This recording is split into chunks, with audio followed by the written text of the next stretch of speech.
Thank you so much, Leonie, for that introduction. I would also like to acknowledge the traditional owners of the land and where we meet today and pay my respect to elders past and present and future leaders. Churches of Christ in Queensland are absolutely delighted to be here today to talk about our Youth Connect Social Benefit Bond programme. Some of you may already know a bit about Churches of Christ, but we are the 8th largest human services organisation in Australia. We provide a whole range of different services from residential aged care, retirement living, community care, specialist dementia care, community housing, and our children, youth and family service. We're actually one of the largest foster care services here in Queensland. So given the breadth of our organisation, putting our hands up for the social benefit bond seemed a natural fit for the organisation. Given our experience in supporting young people through that are in care and our experience as a housing provider, it seemed that this pilot was really almost made for Churches of Christ in Queensland. However, I'm delighted I am joined today by two experts who can speak in detail about the Youth Connect programme. Kate Leslie is leading our Youth Connect programme, and Kate has over 10 years experience in the child protection area, working in a range of different organisations and for government. And Kate is heading up our Youth Connect programme. Kate is supported by Andy Dennis, who is heading up the housing component of the Youth Connect programme. And Andy has, again, many years experience in the housing industry, both in the UK and here in Australia. And I'm absolutely delighted to welcome them both to the stage to present on the Youth Connect Social Benefit Bond programme.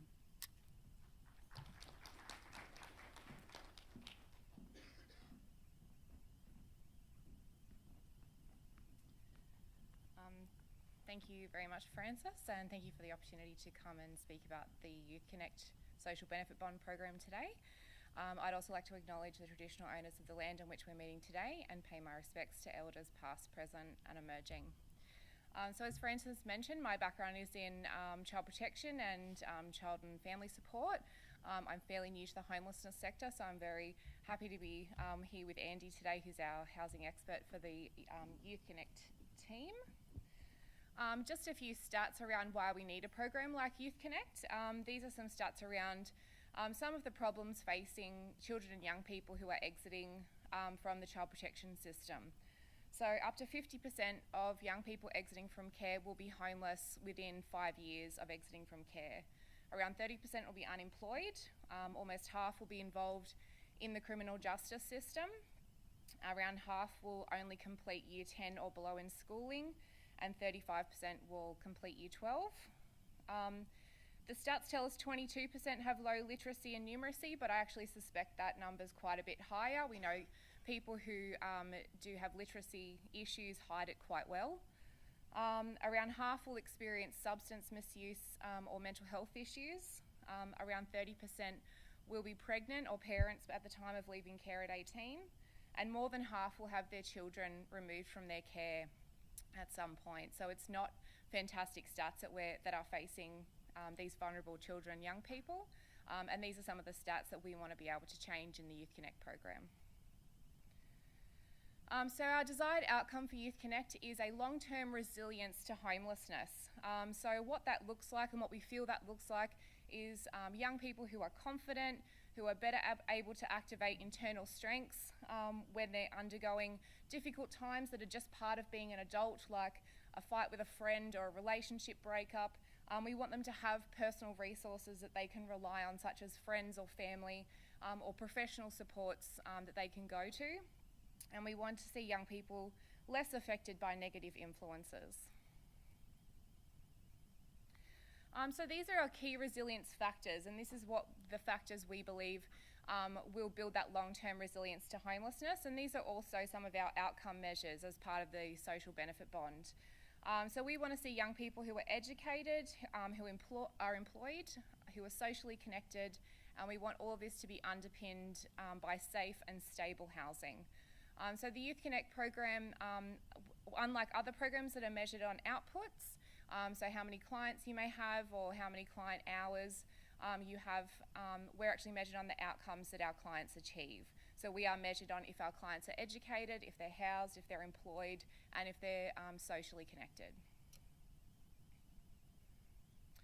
So part of the Youth Connect program is we're engaging with the University of Sunshine Coast to undergo some participatory action research. So our model will be continually assessed along the way and changed and modified depending on the feedback that we get from our staff and our clients and some of our community supports. And one of the lead professors as part of that research, Phil Crane, had this term called sustained homefulness. And this is what if we are thinking about what's the opposite to homelessness, homefulness is what we want to be achieving. So that's a place where it's not just a building, it's a place that we come home and it's actually a feeling. It's when you come home and you're relaxed, where you feel you can kick your shoes off, and you feel like this is my space, this is where I feel comfortable, there's not a time frame attached to how long I can be here, this is my home, it's not just a house. Another term that Phil uses is this concept of family of destination. So for a lot of our young people who are exiting from care at 18, if there's been, for some reason, they've had a lot of disconnection from their family, we do see at around 18, they start to reach out and have quite an idealised image of what it would feel like to be reunified with their family. However, we know that a lot of the young people in the child protection system have families with very complex needs, often drug and alcohol misuse, domestic violence, mental health issues. And when they come back together with their family members, it's not quite how they pictured it in their heads. So when family of origin is not actually an option for some of our young people, we want to be able to create a family of destination. So these are the kind of relationships that they're able to build, whether it be with ex-foster carers, or it may be with friends, it may be with partners in their family. We want to create a new family that they can look forward to, where family of origin is probably not a safe place for them to connect to. So this is just a bit of a definition, a bit of a quick overview of what a social benefit bond is. So it's a form of impact investment where private investors provide working capital to non-government organisations to establish and operate a social service to achieve specified outcomes. And there's 3 social benefit bond programs in Queensland at the moment. So ours is connected to the Department of Housing and Public Works. There is also one with Youth Justice called Youth Choices, and Youth Choices is around youth reoffending, so they're connected to the Department of Youth Justice. And there's also another program with Uniting Care, connected to child safety, around reunification of young Indigenous families. So this is just a very simplified chart of essentially how a social benefit bond works. So we have investors everywhere from big corporations to small kind of mum and dad investors who provide principal to the intermediaries. So that's the Department of Housing. They select a non-government organisation to provide the service. So that's Churches of Christ. We deliver the service to our clients. Our clients achieve the outcomes. So when I mentioned before around education, employment, social connection, and safe and stable housing, they're the outcomes we want them to achieve. We also have an independent certifier, so it's very much like an auditing process, but there's an independent certifier that comes in and measures those outcomes and making sure that we are achieving the outcomes for our clients. And then the government pays for the outcomes. So we actually don't, the majority of our funding doesn't actually come in until year 3 of our program, so we're currently in year 1. And then if we meet the outcomes as specified in our agreement, the government pays a return to the investors. I believe it's around 7% interest on their investment if we meet the outcomes for the clients. So this is the eligibility criteria for the Youth Connect program. So there's 2 main cohorts that we're targeting.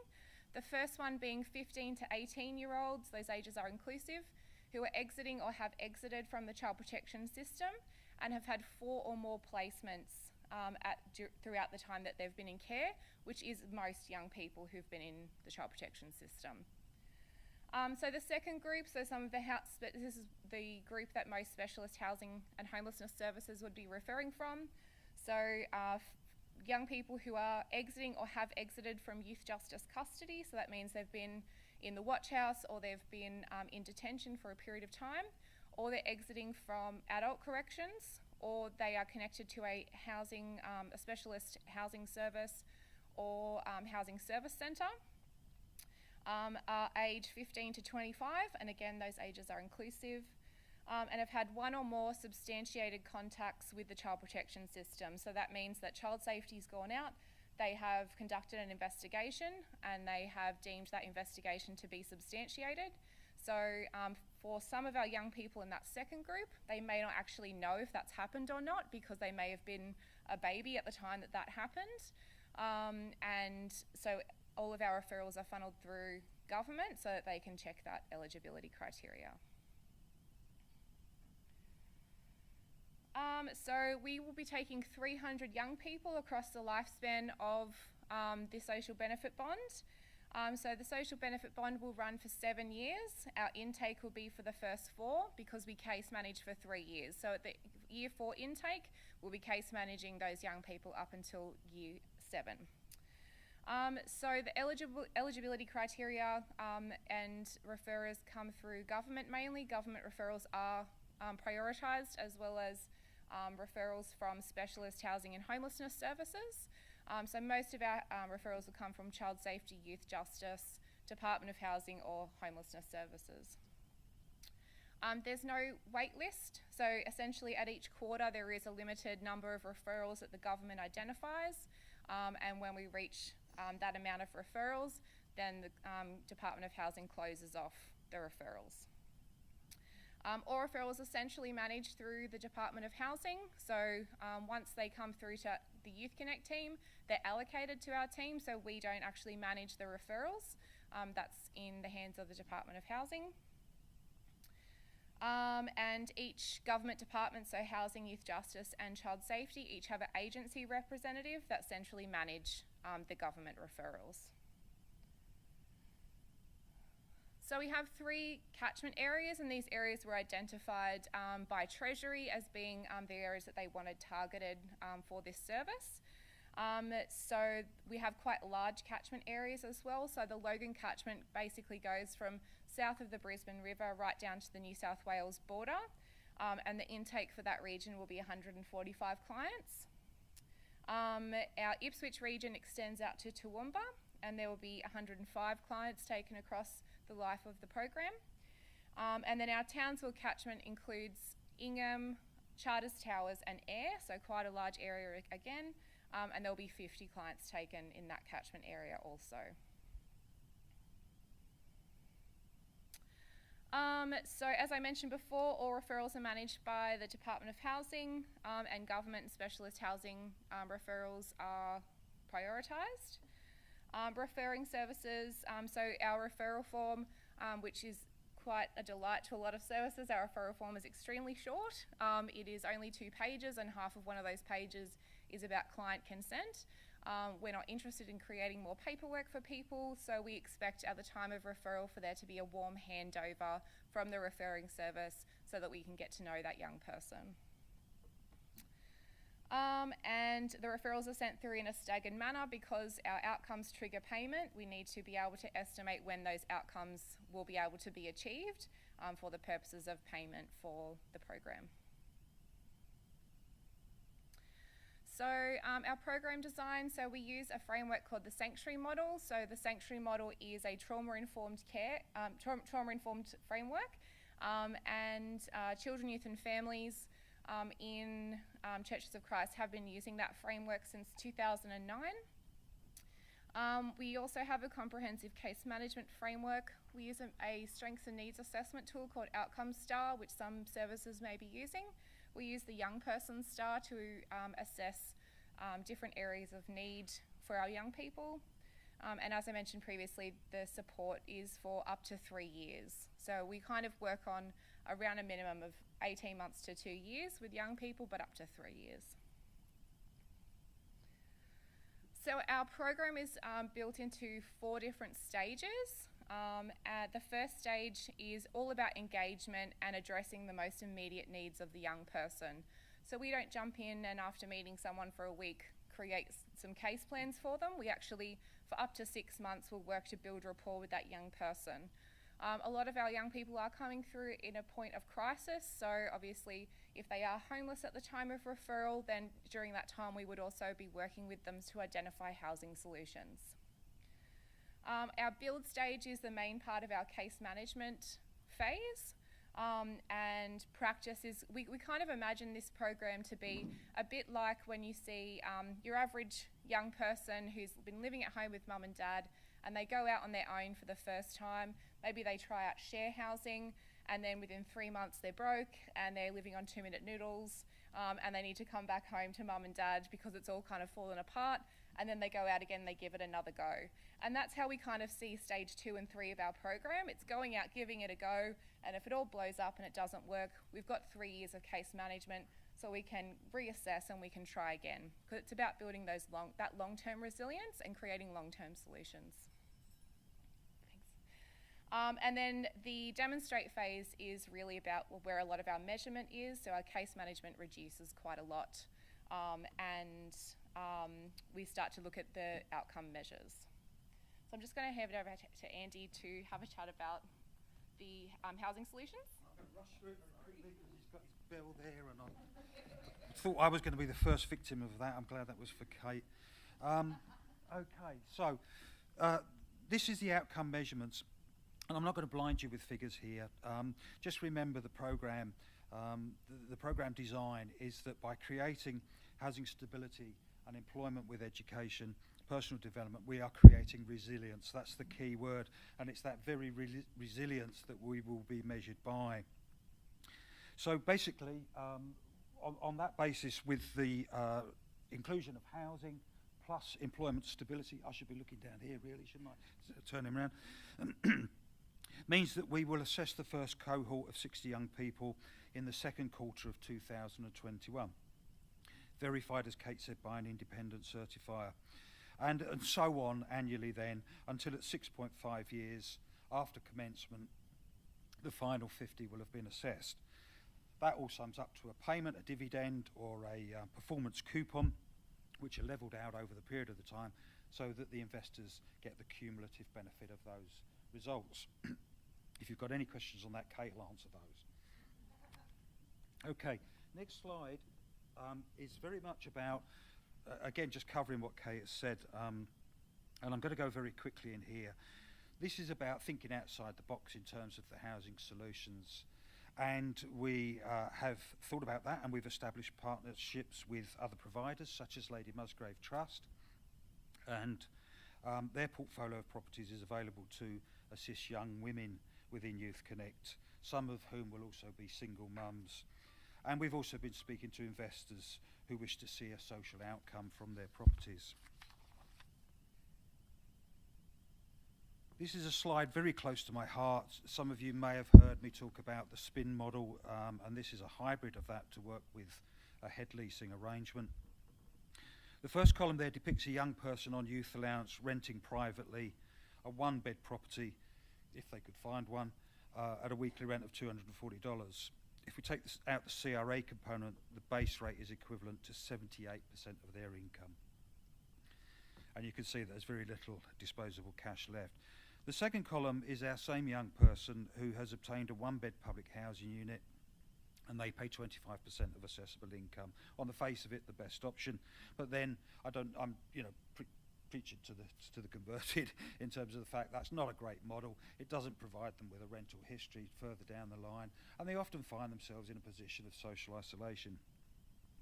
Our model in the third column is the same individual in a share house environment paying 30% of income in rent, harvesting that CRA, full entitlement, with a service component.